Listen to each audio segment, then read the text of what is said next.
Did England get lucky with hometown calls versus Ghana?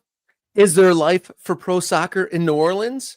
And we talked to the guys from an American Game podcast about America's first hat trick hero. That and more on Wednesday's edition of Morning Kick Around.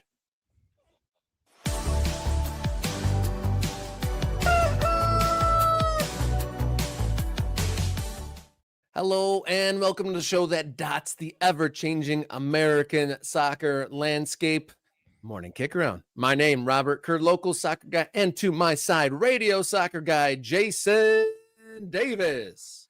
Oh, I like that intro. Thank you, Rob. It felt very World Cup appropriate for you to throw a little spice on it. Have you caught like the PA announcers in the stadiums and kind of how that's going? It's very American the way they're handling it, but we also get that mix of languages because of course FIFA has to be like English and French, and I think there's some Spanish obviously down in Mexico. So yeah, thank you for that. Good intro.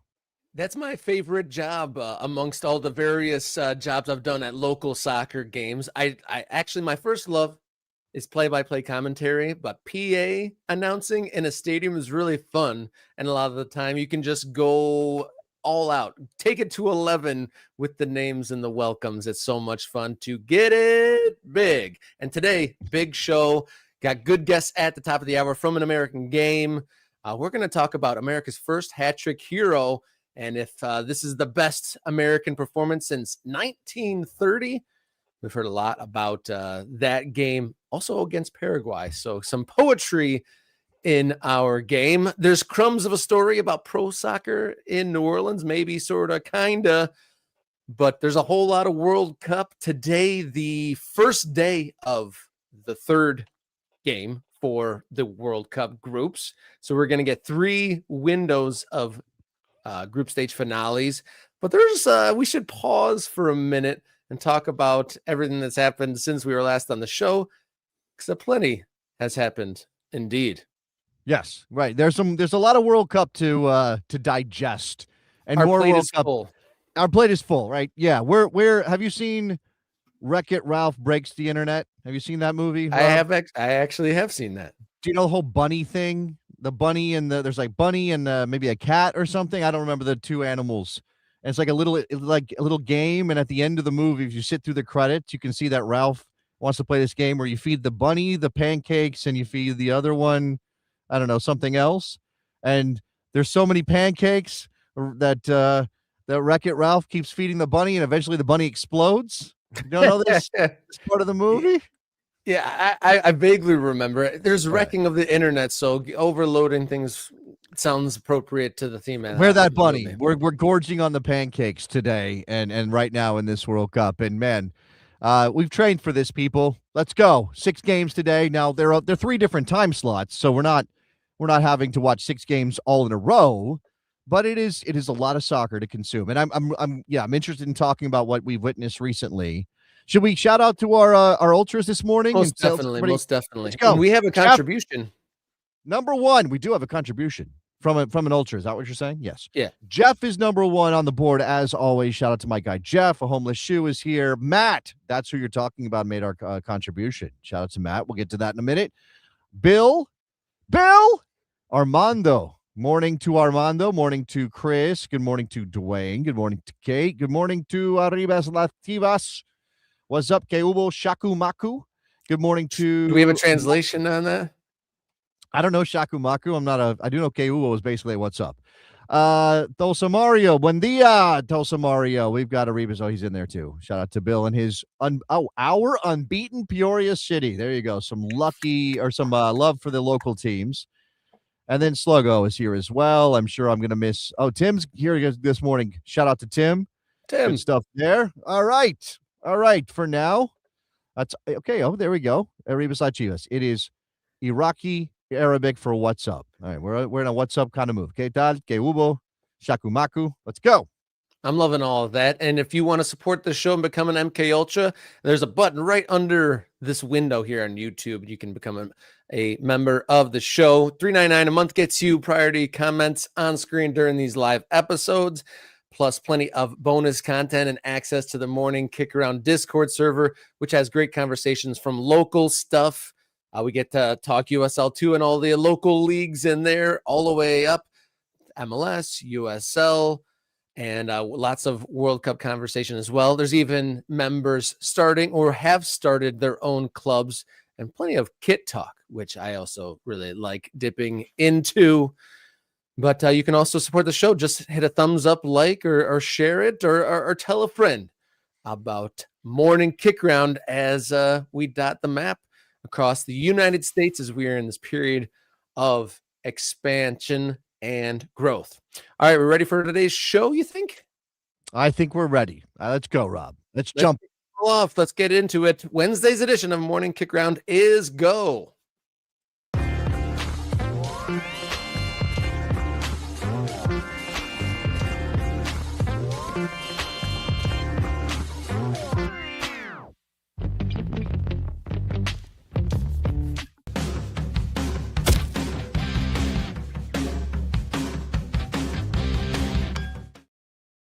Welcome on in Morning Kick Round. It is Wednesday, June 24th, the morning before the group stage finales begin. But before we get into that buffet of soccer, there's a whole lot to review, including something that really stood out from Tuesday's action. Did England benefit from a lot of hometown cooking with the referees? We named just between the two of us before we put this show on that they definitely seem to get the rub of the green. Yeah, is that a big country, a famous country, a team thick with superstars from around Europe getting some benefit of calls?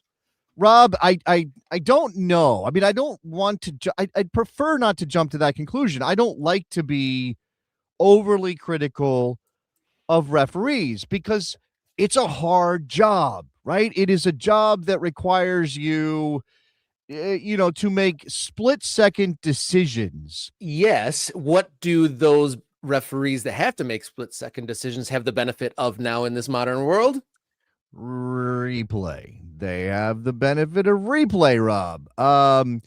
There is currently a discussion going on. So there are a couple of things from the England-Ghana game. First of all, give it up to Ghana. Give it up to Ghana for being resolute. Carlos Queiroz has made a career out of playing that kind of football. It's not the prettiest football. Let's acknowledge that. Let's point out that is not, what people like watching if you are a neutral. But if you are a fan of the Black Stars, if you're a Ghanaian fan, if you just do not want England to have nice things, then you're okay with the way that Ghana played that game because they defended well.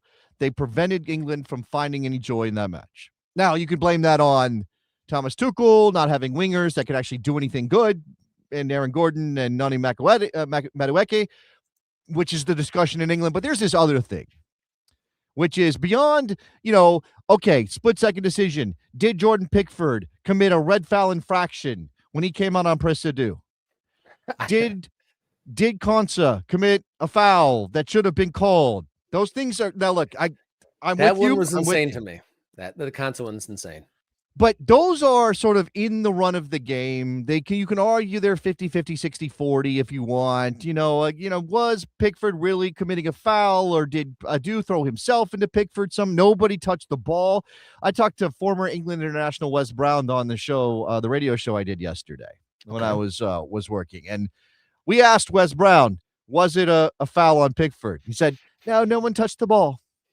It's nothing because no one touched the ball. And I'm like, I don't know if that's the standard, Wes. I know you played a lot more high-level soccer than I did.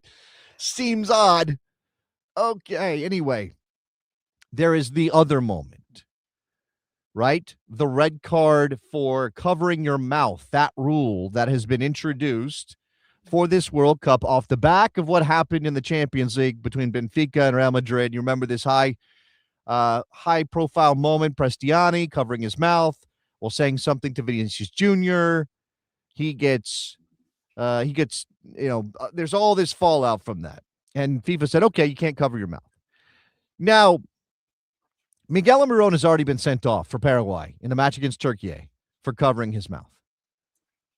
Why did Bellingham not get red carded? Now, This is what the BBC is reporting. So consider your source, right? Yep. That's a local But source to the. they are bringing team up question. context. Context matters, they say. Oh. The context is key. Covering the mouth has not been banned. Doing so in a confrontation with another player has been banned. Before the tournament, Pierluigi Collina, FIFA's head of referees, was quite clear. Quote, players can continue to cover their mouth with an arm and the shirt because they may chat with friends. It's normal to chat before, during, or after the match. So if the conversation is a friendly conversation, they can continue to do it without any problem. When the conversation is confrontational, covering the mouth means that you are doing something very wrong, potentially, and the sanction is a red card. They are saying that Almiron's card was different. His moment was different because there was animosity between Almiron and Ismail Jusek, the Turkey player, the Turkish player. Whereas Jude Bellingham and Jordan Ayew, the player he was talking about, were just chatting. They were just chatting. Did Jordan like No. act in any way? I don't know how you're supposed to. I mean, I have a still shot, right? I have a still shot of Bellingham cupping his mouth, talking to Ayew. Ayew does not look upset, angry. He's just kind of there. They're just sharing this space in this moment. I think that's justification. I think that's kind of after the fact, kind of finding a reason why the rule shouldn't apply to Jude Bellingham that did apply to Miguel Almiron. Yeah, well, that's a new rule, and there definitely the FIFA adding the during a conflict does add another layer of subjectivity. And I do remember when we saw that first announced that could add to a little bit of murkiness, but what brought attention to him putting his mouth over it? If it was that casual situation, I'm surprised people really noticed. Like, were they in an inflamed moment at all? It doesn't sound like it. So I guess if you squint hard enough, you can be like, I guess that's okay. Let me say something. Because that's a subjective thing. Do you think that Konsa's leaping tackle from behind that doesn't get any ball, that goes across the thigh of the attacking player who's in on goal one-on-one with Pickford, is there any subjectivity to that? Maybe in the moment it looks like he gets the ball, but the VAR, I mean, you look at that and that's, in my mind, a 10 out of 10 penalty. I thought maybe there was some offsides or something in the buildup. I didn't have the audio on when I was watching this, but looking for the excuses, I don't understand how the Konsa one. I mean, if he doesn't get across the Ghanaian striker's thigh with his leg from behind, that's a 2-footed challenge. Like, he leapt off of his feet from behind, brought him down, not even a whistle. Crazy. I think England got away with a ton yesterday. Now, it's generally true that the referees are letting these guys play in a lot of cases. I mean, I go back to the Paraguay-Turkey game, which ended up with Almiron getting the red card. That was Ivan Barton, I think he is from El Salvador. I'm going to say that. I might have that wrong. Yesterday's referee was in the England-Ghana game was Andorran.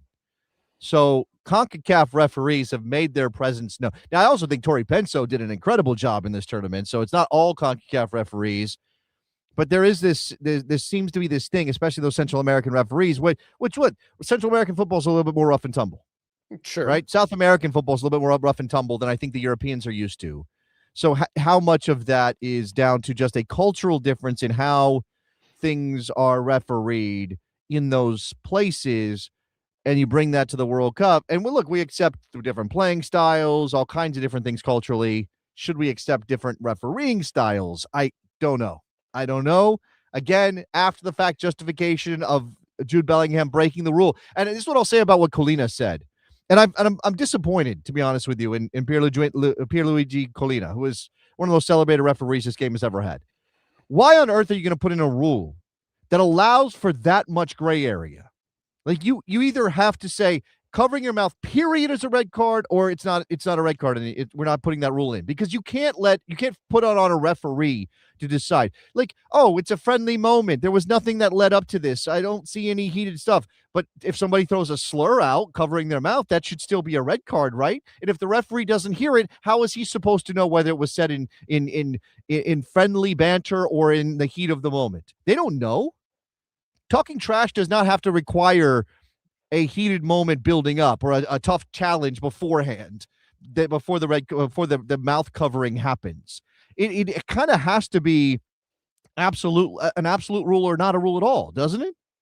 Yeah, but then you also get to the dangerous area of, like, what if a guy was just like wiping the edge of his mouth with his shirt? Like, is that going to get misinterpreted as talking under your breath? But that is where the replay comes in. If you go, it's like, oh, that player covered his mouth, go look at it, and that player's like this, like, hey, how are you, buddy? Okay, clearly that's not a red card. He didn't cover his mouth. His lips were visible as he was talking. If you are covering your lips while you are why? Why are you doing it? Why did Jude Bellingham need to do that? What could he possibly say in a friendly way to Jordan Ayew that requires him to cover his mouth? Maybe they're talking about where they wanted to go out after the game. It's just a strange rule to either don't have the rule because you can't know whether that moment is friendly or not, or have the rule and allow for no exceptions. That's the only way to do it, because it leaves too much of what we're doing now, which is, did Jude Bellingham do something red card worthy or not? If Almiron didn't get sent off and the explanation was, well, we can't know what he said, well, then why'd you have the rule in the first place? Right? It's dicey once you get to subjectivity and behavior. Yeah, it's all a smudgy, weird, gray area. But England rather, getting the benefit of the doubt there, squeaking out a 0-0 against Ghana. You could also say that Argentina has benefited a little bit from favorable refereeing. Absolutely. As well. I mean, I know there was at least one example of McAllister clattering through an opponent, which led directly to one of the Messi goals. Rob, and if you rewind to game 1 for Argentina, before Messi's hat trick, before his incredible debut in the 2026 World Cup in Kansas City, he committed what a lot of people would say would be a red card infraction, right? The stamping on the back of the heel, on the calf. Yeah, I mean, so there's a couple instances, like, so that leads me to somewhat, I don't know if this is too dramatic, but are we seeing refereeing, like entertainment first refereeing at this World Cup, would you say? It does feel to me like there may have been things handed down from on high that say, don't be a little lenient. We don't want to eliminate some of the biggest names. We don't want to hurt the biggest teams. We want this to be an entertainment first World Cup. I mean, I think most referees are, the kind of people that get into it because they want to be fair-minded. I don't think any referee is, that's involved in the World Cup. I hope none of them are the kind of people that can be nudged to do something they shouldn't do under the laws of the game. But if you tell people, hey, just in general, don't be so quick with the card. Don't be so quick with calling penalties and fouls. Well, I don't know. Penalties are a different story, because sometimes you're like, yeah, was that a penalty? And we've seen that a couple times already. Yeah, if you want to kind of go down a little bit of a rabbit hole, look into the technology with the ball. And Kasper Schmeichel has actually been one of the most interesting pundits across the World Cup coverage, talking about how goalkeepers seem to be having a very difficult time with straight hard shots. Like, a lot of balls that don't get any spin on it have become unpredictable for goalies to save. And he was saying that it's been consistent across a number of goals and games that the keepers haven't been able to judge the flight, and they're not getting their hands up the way you would expect them to. And if you didn't know, the World Cup ball this year, it actually gets plugged in, and there is technology inside there, and there's been counterweights balanced throughout the ball. And so that is possibly having an effect on some of the long distance goals that we've been seeing in this tournament. So that's a little bit of a food for thought. Yeah, you can kind of go down the wormhole with that a little bit. Look, I don't. Do we think that FIFA said, "Hey, design us a ball that is going to give us a lot of goals"? Maybe, maybe. I mean, certainly. I had somebody, when I worked on the radio yesterday, was with Melissa Reddy, and she said that she's heard goalkeepers talk about this ball flying faster than they expect. That they're Yeah, just not adjusting to it as well because of that. You saw Colombia last night in they were Guadalajara trying.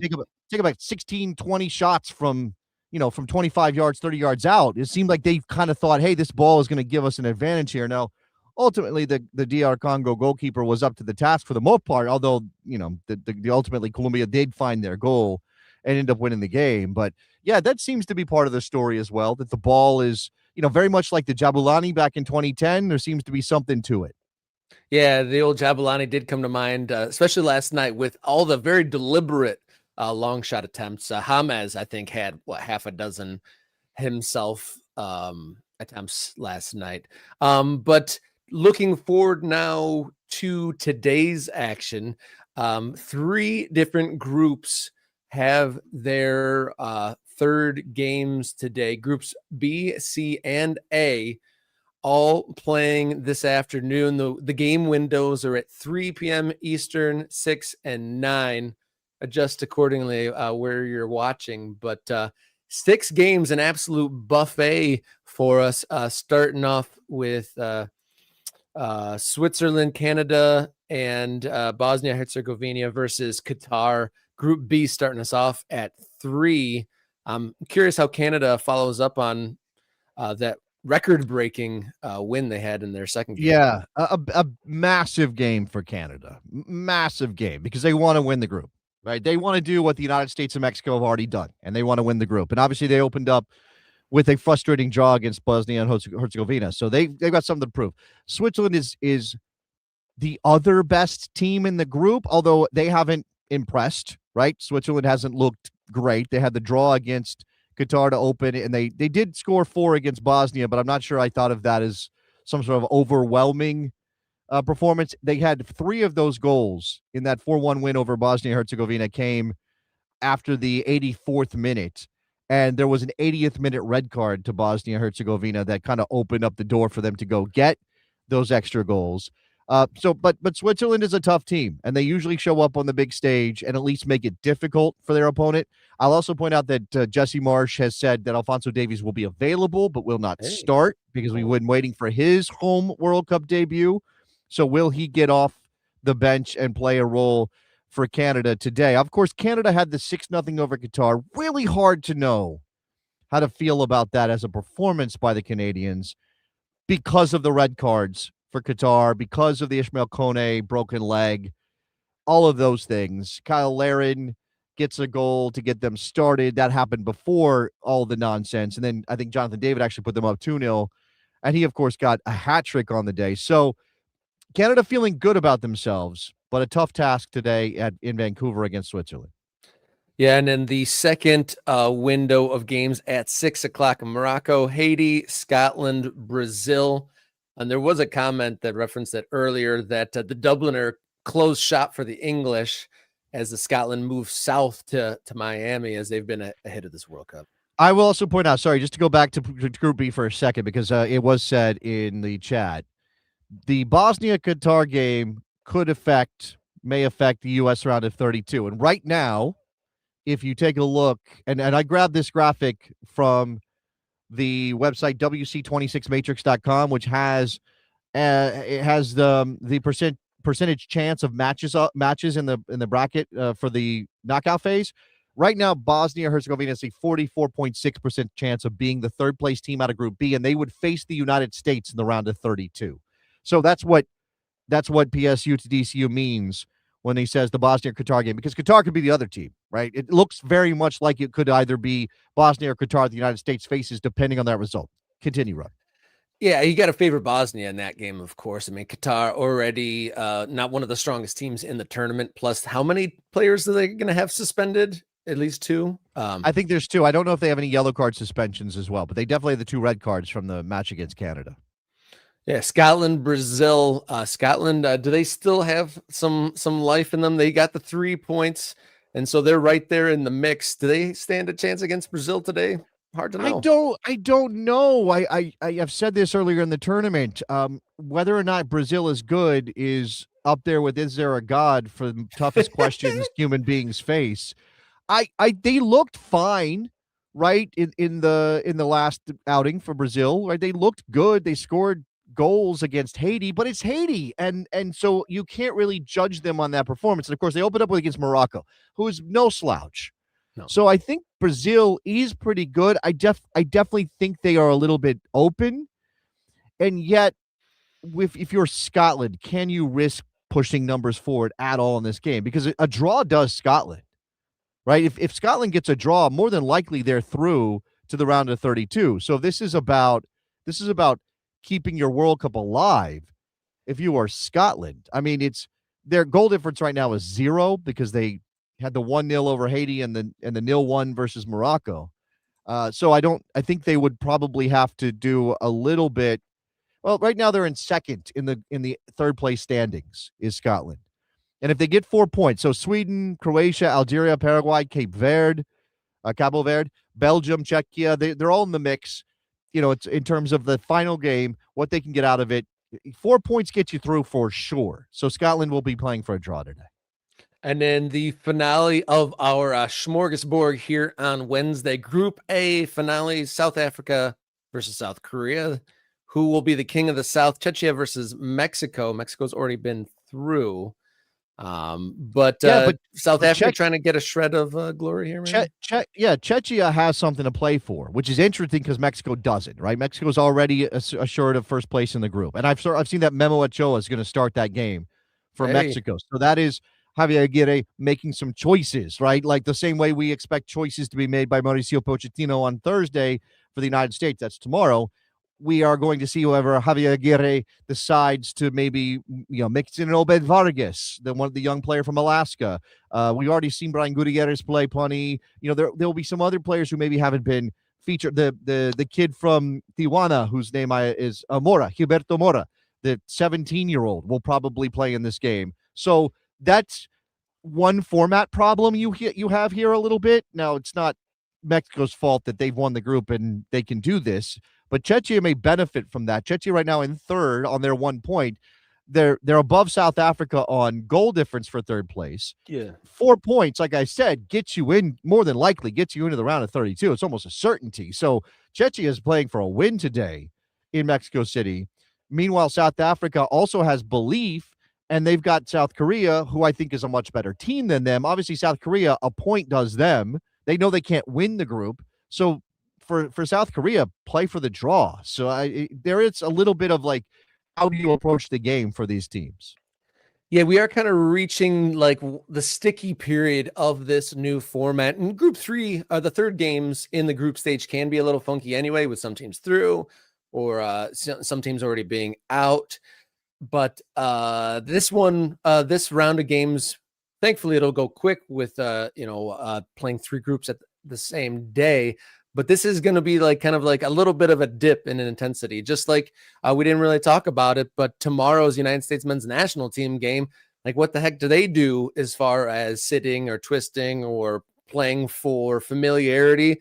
You're in that rest or rust sort of a conversation with men's national team, and their next competitive game isn't until June 1st. So what do they do here? But I guess there's probably enough on the line with those games in between to keep it riveting. What we're on game day 13 or 14 of this tournament. Are we going to like lose a little bit of pep here in this next few days through these third games? Probably. I will bring this up very quickly. I know we got to get to our guests. PSU to DCU. Do you like the head-to-head versus goal differential as the primary tiebreaker after points?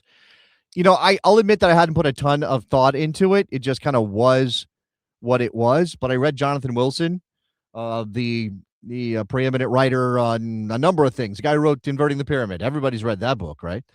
Jonathan Wilson has a Substack, and he was very critical of the format, right? So this leads to. So here's what he says. One of the purposes of a group is to even out the vicissitudes. Look at that word. I like that.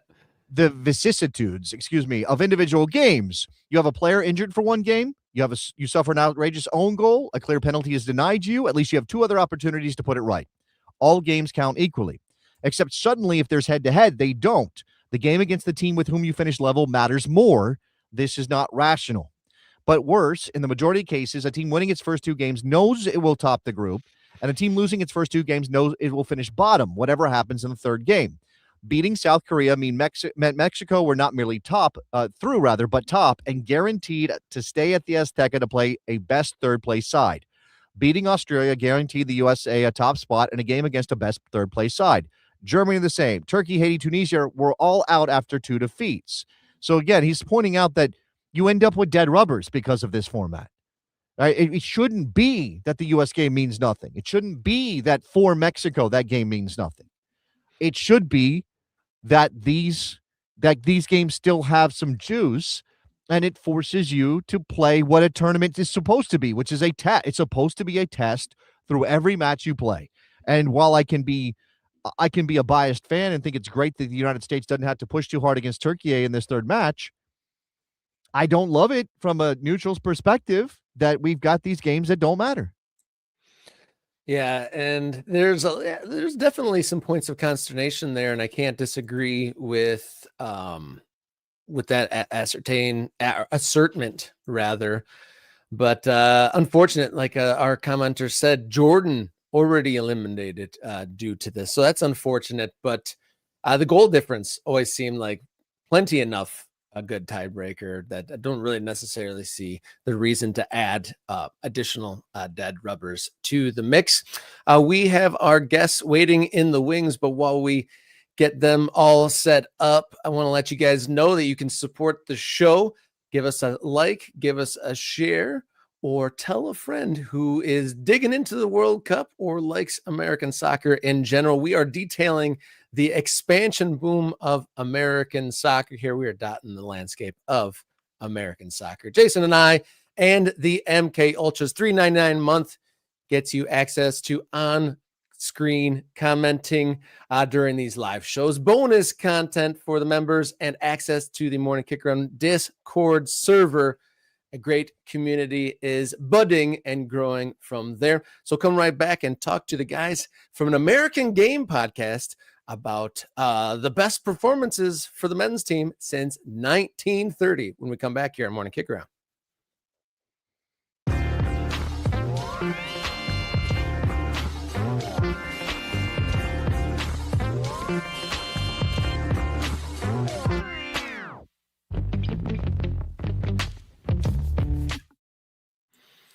Welcome back in. Morning Kick Around's World Cup coverage is brought to you by Oakland County FC, celebrating 10 years of summer soccer in Southeast Michigan here in 2026. Tickets to the July 10th season finale are now on sale. Visit Oakland County FC online for those and plenty of great content across all the social media platforms. And since the United States men's national team performances in this World Cup so far have been so outstanding, we've been hearing all sorts of hearkenings back to the first edition of the World Cup, 1930 edition. And friends of the show, Kirk, Rudell, and Tom McCabe from an American Game podcast know all about this subject all too well. Welcome back to the show, gentlemen. Great to be here. Thanks so much. Thank you for having us. We know all about that. We don't know as much about getting the camera set up over in London, but we're okay. You know, we live, we learn, listening. Yeah, we do that on the London heat. It's all wacky, right? It's getting close to 95 degrees and everything's shutting down. Yeah, I hear that heat's a problem and air conditioning is controversial. What is that? What is aircon, right? What is aircon? Gentlemen, it's good to have you. Obviously, yes, this is a good moment to kind of talk about our soccer history and the things that have come up through this tournament as the United States has not set a new standard for performance in the group stage, certainly set a point total record for the first 2 games of a group stage of the World Cup, but that's a quirk of history too, right? Right. Yeah, it's 3 points for a victory nowadays, not 2. So yes, the 6 points after 2 games is maximum, the best we've ever done. But, when I was watching that first game against Paraguay, and Rebecca Lowe on Fox Sports said, and this is the first time the United States has ever won a game by 3 goals in the World Cup. And I was screaming at my TV, no, 1930, and literally against the same country, and also Belgium. And so it's been, there was an interview last week with Maurizio Pochettino where someone asked him that compared to Argentina, Germany, Brazil, they have real soccer history. The U.S. is basically a blank page. Is it exciting for him to be a founder? And I think we can be happy about how the team looks tactically. We can be rooting for Pochettino, all that stuff. But I think for the U.S. national team coach to not say it, his response was basically, yeah, it's very exciting, rather than, hey, wait a minute, this country that's paying me $7 million a year actually has a history. It would have been such a great opportunity. And I respect it. I respect being, I'm happy to be part of that history. Yeah, I wonder how much he's been, educated on any of that. I mean, I don't think he's like, a guy who's not interested in that kind of stuff. Like, he does have that sense about him that he was inquisitive enough that if they said to him, hey, do you know what happened in 1930? Do you know about any of that? He would at least take it in, right?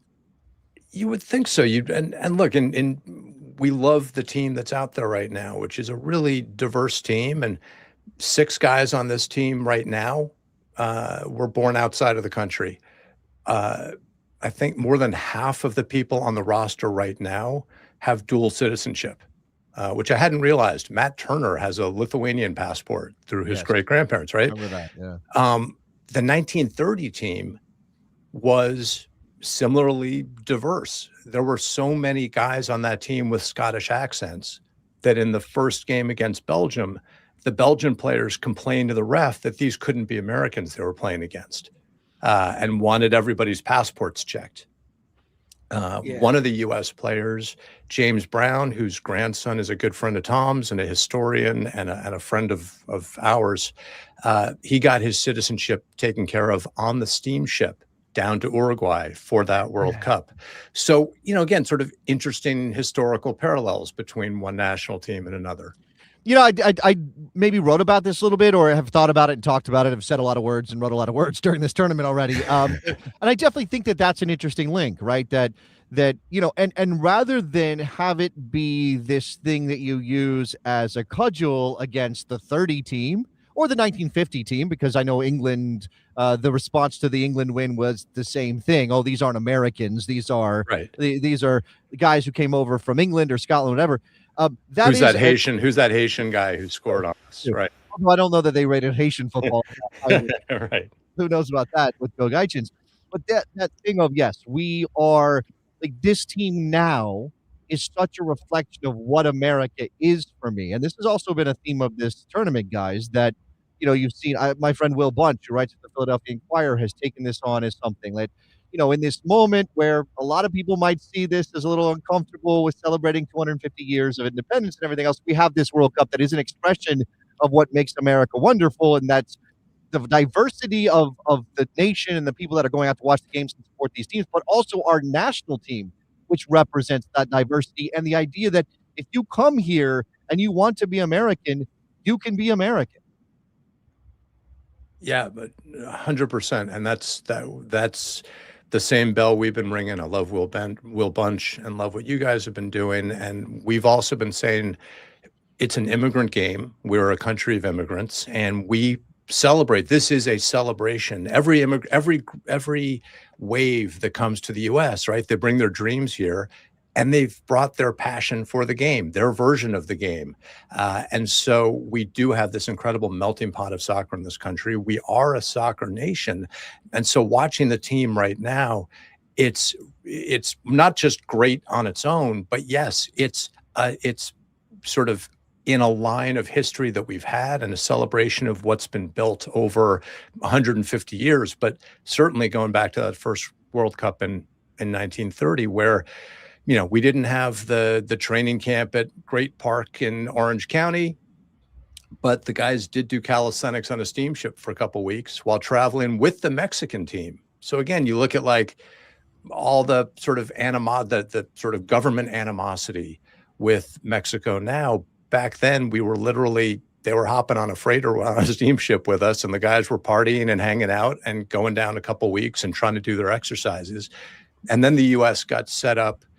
They did do a training camp down there. They had Jack Cole, who was a famous like boxing coach and physical trainer, had the guys running through exercises. And the U.S. guys were so into their exercises that other teams called them the shot putters, because they just were like big dudes. That's how they looked to everybody else. But we saw all the fan support in Seattle, the chanting, the cheers, the songs. Back in 1930 was the first song for the U.S. national team support. The number one song in the country in 1930 was a Rudy Valley song called the Stein Song. Rudy Valley went to the University of Maine. The Stein Song was a University of Maine drinking song from the turn of the century. He re-recorded it, pasted up a little bit. It's super, look, it sounds super dorky to us, but it was a big hit at the time. Everybody in the country knew it in 1930. And so when the team walked out, they were singing the Stein Song. They made a little semicircle, looked at the crowd. There were like 500 U.S. fans, the sort of early Sam's Army American outlaws who were either expats in Uruguay or had come from wherever they could to watch the team. And everybody was singing the Stein Song together. So again, like, it wasn't Country Roads, but it was a popular tune, right? Yeah, that's right.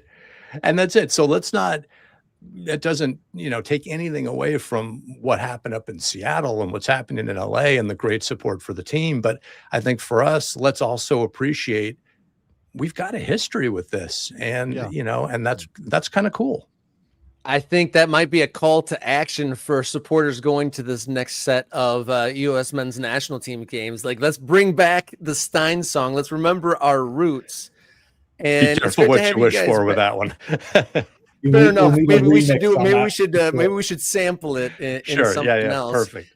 But you guys come to us from the American Game Podcast. You've been on the show before, and last time you were on, we were talking about how you guys kind of break American soccer history that apparently the coach doesn't know and other people's are just now becoming more familiar with. That there was the first chapter back turn of the century, and kind of this World Cup kind of seems like the end of, or nearing the end of that first chapter. Then the black hole of the second chapter through the war, the depression, the wars up until the NASL. Then there was the third chapter of the rebuilding of leagues, and then we pontificated that maybe we're at the beginning of the fourth here.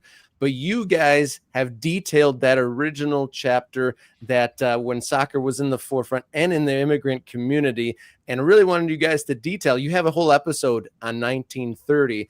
But the one fact that they did get on the broadcast, when you were yelling at your TV, I know, Kirk, about some of Rebecca Lowe's facts, but I think it was John Strong or someone in the fact department did get that there was a hat trick hero in 1930, and Bellingham was the first multi-goal scorer since him. So can we hear the story of the hat trick hero from 1930?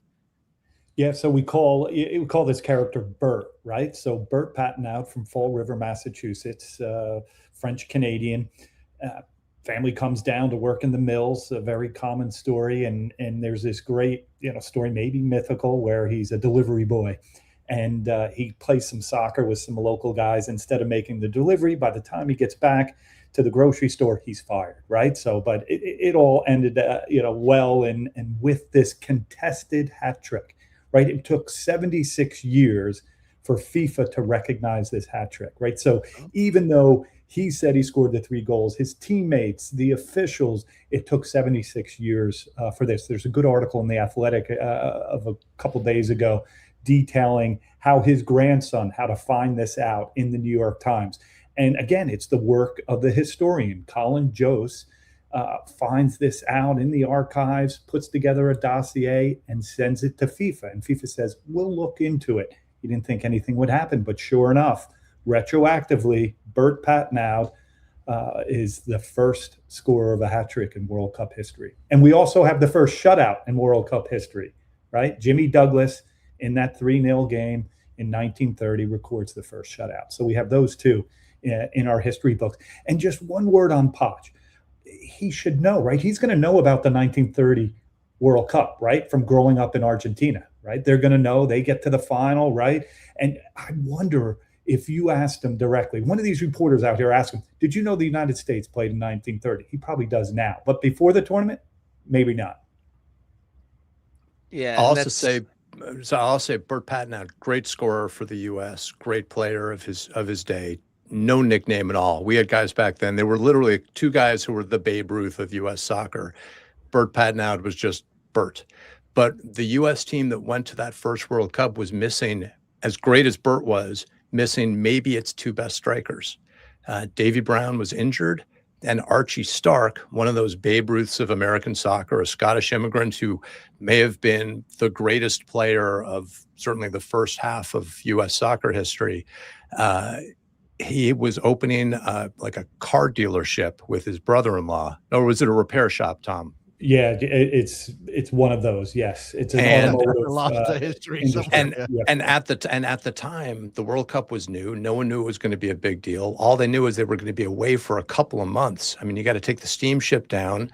You got to play in this tournament, and then Uruguay paid the expenses for all the teams to come to that first World Cup, but they weren't paying you to get home.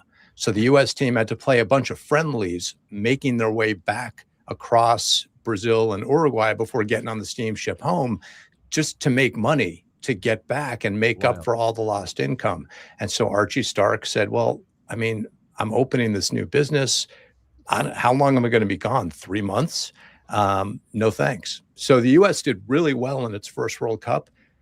Would that Argentina game would that semifinal have gone differently if we had, Archie and Davy there? Maybe. But the U.S. was legit good.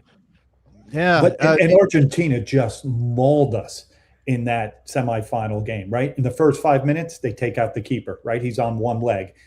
By the 20th minute, another guy's leg is broken, more like a hairline fracture, but couldn't put weight on it.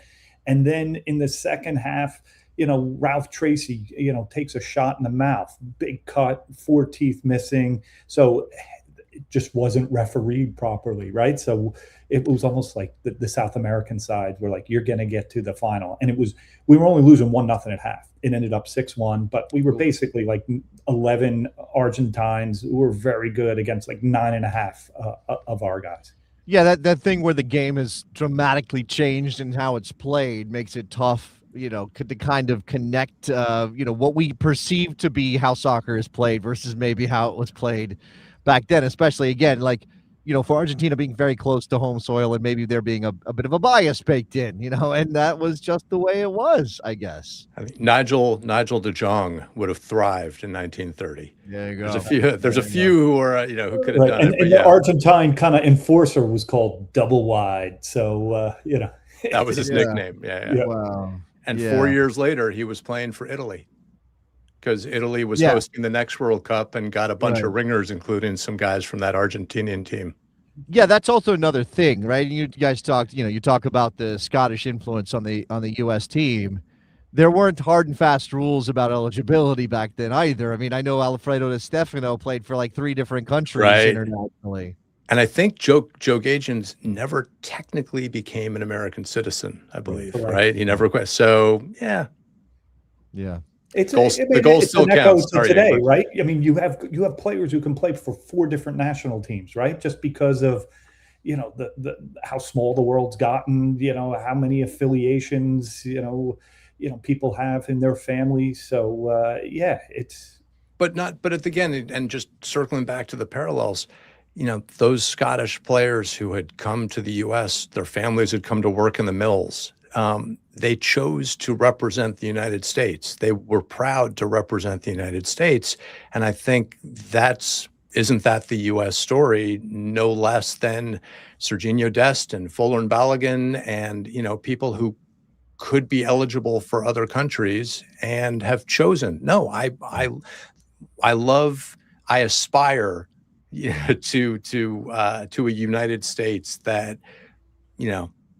that accepts me on this team and is proud of me on this team, and I think a lot of us are. And if I could add, there's a great speech, little known speech by Hank Steinbrecher, who was U.S.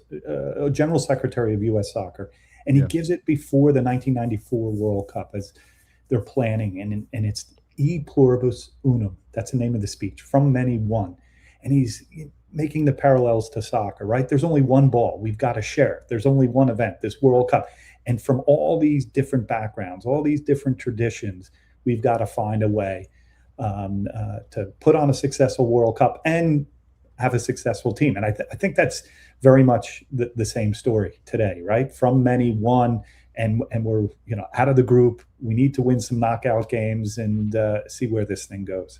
Yeah. Do we want to hear a little bit of the Stein song, Rob? Do you have it queued up?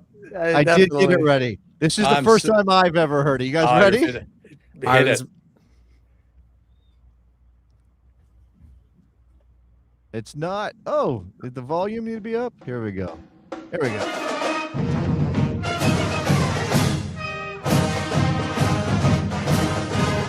Very college marching band. I was going to say, do we need a marching band at the game? Yeah, let me It's drop good the for the volume drummers. down. I mean, it screams college football for me because that's kind of the last bastion of this kind of music in America. Is Yeah, there's been college a lot of debate, and you guys even have an episode about I think fandom and Americanness. Maybe is the bridging a soccer culture and this college culture? Is that the bridge?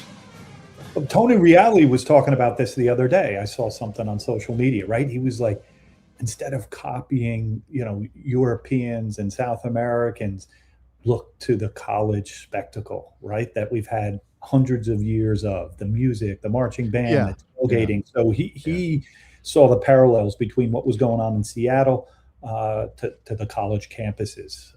I had somebody in my mentions on social media say the same thing because I not to drag this conversation into this whole mix because we're not talking about the history here, but the way people get very self-critical of American soccer support in this moment really bothers me because it feels like we're saying, oh, ours isn't good enough compared to fill in the blank country. And I don't think that's how culture works. I think culture shouldn't be judged by quality on a spectrum. It is what it is. And if you want to add to it, fine, add to it, create new elements maybe in a college sports vein in American soccer, but don't be self-critical of how we chant at games. That's weird. I think 100%. Robert, go ahead. Sorry. I was just gonna say I don't want to end the segment without hearing some of the lyrics out of that song. But go ahead. Kirk. Oh, I don't know if I have a sung version, Rob. I think we're gonna have to. It was just instrumental. Just instrumental. There are some lyrics. Rudy Valley put some lyrics on it. There are lyrics that are done, but honestly, you got to get through like a minute of instrumental before they kick in. Okay. And well, maybe they were about to kick in because we paused it. We could always run it again for you, Rob. Yeah, let's keep going. No, I think even looking at that history with the fan support, I mean, I think it does. Our first ultras were down there in 1930 singing the Stein song. And Tom and I, when we looked back at sort of our U.S. fan support history, I think what we found is maybe it doesn't look like other countries. Maybe there are fewer belly tattoos and smoke bombs or whatever. But as one of the former heads of American Outlaws told us, most countries ultimately fall back on just chanting their country name because that's the easiest thing to do in a stadium. The Viking clap wasn't started in Iceland. They were doing it in Toronto and then out in Seattle before anywhere else. Like things sort of move around and the easy things to work in a stadium are kind of evergreens. But a lot of the U.S. support, when you think about like, what do we chant at Mexico games? What's the ultimate U.S. chant? It's Dos a Cero, right? I mean, that's sort of the U.S. thing. It's kind of dorky. It's a little like, it's not hostile. I don't know, like a lot of the U.S. fan support when we're doing Country Roads or I Believe or whatever, like it's more of that college football vibe. It's a little dorky. It's a little, rah-rah. And that's kind of what we've been as a country stereotypically for a long time. And so if our support plays into that just kind of makes sense. All right, I'm going to start this song again from the middle, Rob, to see if we get the lyrics that you want. I want to hear. I still don't hear any lyrics. Maybe I downloaded the wrong version. Maybe that's possible. Well, as we get serenaded here by some pumping up sort of march, Tom, do you have any final words here today? I just love when we talk about the echoes of all this stuff, right? You know, we can definitely, and we've talked about it, the parallels between what's going on now, 94, like a generation ago almost, and then 1930. So for me, I love finding those connections, those, American history rhymes, right? I love all the rhythms of that. So may it continue. Yeah, it's certainly wild that all this best of from 100 years ago was against the same opponent, and the team composition is very similar to with players from all over the place convening to represent the United States. And thank you guys for bringing those historical nuggets like the shot putters and their journey home. Didn't know any of that. And if you haven't checked out an American Game podcast, every episode is chock full of those notes from history that also inform us moving forward. So, gentlemen, thank you so much for returning to Morning Kick Around. Thank you. Yeah, we are big fans as well. So thank you guys. Gentlemen. Thank you. Great stuff. Great stuff. All right, thank you for those details and so many good pieces of history. And getting richer knowledge of our history helps us inform where we go next. My apologies, Rob, that we didn't prepare the song before the show so that we would know that, whether it was a version with lyrics or not. I know you're desperate to hear whatever they were singing to that big marching band sound there. Well, maybe the MK Ultras can find the lyrics to that and produce a video singing back, and so we can hear what the Stein song is like. I'd love to hear someone really go out on a limb and perform that. But it'd be cool to bring an old chant from the history. But before we move on, we do have perhaps the crumb of a dot to add to the map. But before we do, remind you guys that World Cup coverage on Morning Kick Around is brought to you by Oakland County FC, celebrating 10 years of summer soccer in Southeast Michigan 2026. Tickets to the regular season finale at home on July 10th on sale now on Oakland County FC's website. Go online for those and to check out plenty of social media content. Visit them on the social media platforms, including all goals from May. OCFC, undefeated month of May. Lots of goals. Lots of Robert Kerr going goal to be found across our social media. But we come back. Is there a nugget of hope for pro soccer in New Orleans? We'll talk about it when we come back here on Morning Kick Around.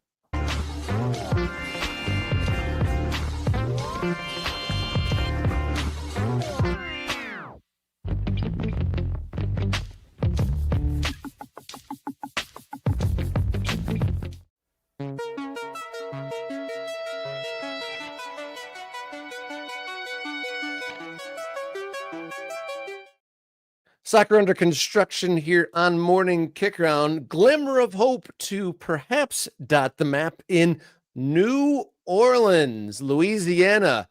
We got a story here courtesy of the Morning Kick Around Discord server. A stadium outside of New Orleans is set to get a $30 million glow up as local and state officials launch a year-long renovation in Jefferson Parish. The project will convert the old stadium, which has had a litany of interesting names that we'll get to in a second, will convert this stadium into multi-use venue for high school football, soccer, rugby, concerts, and other events. Says the parish councilman, Dino Bonanno, tells a story in Axios, New Orleans. But this stadium, former minor league baseball stadium and rugby, and it's been used for all sorts of things, was called at one point the Gold Mine and Airline, Shrine and Airline, and teams like the Zephyrs and the Baby Cakes and the NOLA Gold rugby team had been former inhabitants, but making this a rectangular shape in hopes of getting teams and maybe soccer. Yeah, this is resurrecting an idea for New Orleans. Now, if you go back to a couple of years, 2022, so we're talking 4 years now, on the USL webpage, and I'm actually going to just make a little bit of a switch there. On the USL webpage, there was a site for USL NOLA. I think it was USLNOLA.com. And as you see there, it said USL NOLA seeks to bring professional soccer home to New Orleans, the birthplace of the sport in the United States. Wait, what? Do we need to bring back Tom and Kirk for more history? Yeah, I was gonna say, bring them back, guys. We didn't know anything about that. What is going on with New Orleans? This is dead. As far as I'm aware, this is dead. You can see the names there. I don't know Jamie Geen, but the bio on the page says that he was involved in LAFC, Sporting Kansas City, Columbus Crew, making marketing work in soccer was his background. And he's a New Orleans guy. Warren Smith is a name you might know if you've been around American soccer circles. He helped found Sacramento Republic, and he's helped found San Diego Loyal of the USL Championship. Obviously, that club is now defunct. That it is interesting to me to have this now sort of come back around, where instead of there are some guys, and those guys want to launch a team in New Orleans, and they've got a USL webpage, and USL has clearly talked to them, and they have some sort of idea, because again, that's all kind of faded into history. We have the county, sorry, I forgot it's New Orleans, it's Louisiana, the parish saying we want to rehabilitate this stadium, which no longer has a tenant, so we can attract potentially pro soccer. I think that's interesting. Yeah, it certainly is. And trying to use a stadium that's definitely housed lots of different kinds of sports. And you put the rendering up there. That's certainly an interesting look. They want to make it a rectangular shape. Obviously, baseball stadiums can be an odd shape and don't really make for a perfect fit for soccer. But $30 million, is that enough to make a baseball stadium a soccer stadium? I mean, well, this the is how way you that use it, but that seems not that huge investment. Yeah, the way that the story reads, so it says the $28.5 million makeover of the Metairie landmark is set for completion by June of 2027. That's a year from now. When the shrine reopens next June, Jefferson Parish officials said it will serve as a high school football field and event space. Landing a permanent tenant is the goal. So they are going to take the stadium, which is in a baseball configuration, and turn it sideways. Actually, I'm gonna break a rule. Become an ultra, please, so you can get your chats on screen, or your comments on screen. But this says official renderings will get released today by based on New Orleans news source. Check Labella Architects for previous renderings of Shrine on Airline renovation. So, again, we are connecting some dots here, you and I, right? Yeah, We're for not. sure. We're It's not a crumb saying, of a story. This is a crumb. yeah, here. we're not saying that there's anything solid to this. And what's interesting to me is because this is flowing from the parish towards the idea of attracting a tenant, there's no, the USL loves to trumpet that they've got a memorandum of understanding or an exclusive negotiating agreement. Green Bay, what's the town in Colorado? I can never remember. I know there was like Brownsfield or Brownsville, Texas, Firestone, Colorado, Green Bay, Wisconsin, a number of places. The USL is like, hey, we got a deal to talk about this with the city, and we're going to try to find a way to build a stadium and get a team, because this is the land rush, right? And now this has been amplified by the private equity money that's come in on both sides, both USL and Major League Soccer Next Pro. And yet there is no word in this story that Jefferson Parish has been in discussions with USL, or that MLS Next Pro is kicking the tires on New Orleans as a location for one of their teams. That may come in due course, but this is just very early in that process.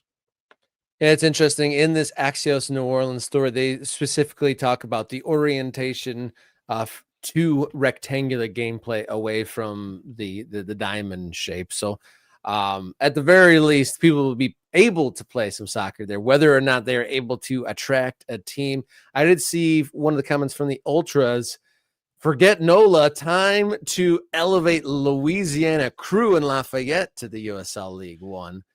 And I'm not familiar with them, but I love the local team shout outs. And Matt, who presented us with a very cool world map with the World Cup teams, he's saying that getting his Google map on. Says rugby field in Finola gold in the stadium, but hope they change the configuration. But they're putting $30 million into it. We'll see. Yeah, I mean, look, New Orleans feels like a place, and I haven't been. I haven't had the pleasure of visiting New Orleans. Obviously, people have a good time down there. I heard beignets are great, that kind of stuff. But the food is amazing. I need to go. I don't have a sense. I mean, again, Louisiana has a little bit of soccer, and the USL NOLA website said it was the birthplace of soccer in America, which is a bold claim. But I don't know how deep this runs. And I remember in the early days of Kick Around, we actually did have New Orleans kind of in our basket of possible locations for new teams. And we were talking about dotting the map eventually, maybe in New Orleans. And then that all kind of died and went away. So if this comes back and there's demand in New Orleans, we even had some ultra representation down there, some listener representation down there in New Orleans. So I would love to see this happen. But of course, it's the same as anywhere else. Have a plan, have a proper home, roots in the ground, an idea of what it looks like from a business perspective so that we don't have to shut this thing down in 3 or 4 years. Yeah, just to dip into the Discord thread once more, one of our experts at the local club level, Chris Au, who has a great USL2 podcast, he, in response to this story, he says, as a local, I'm skeptical to say the least.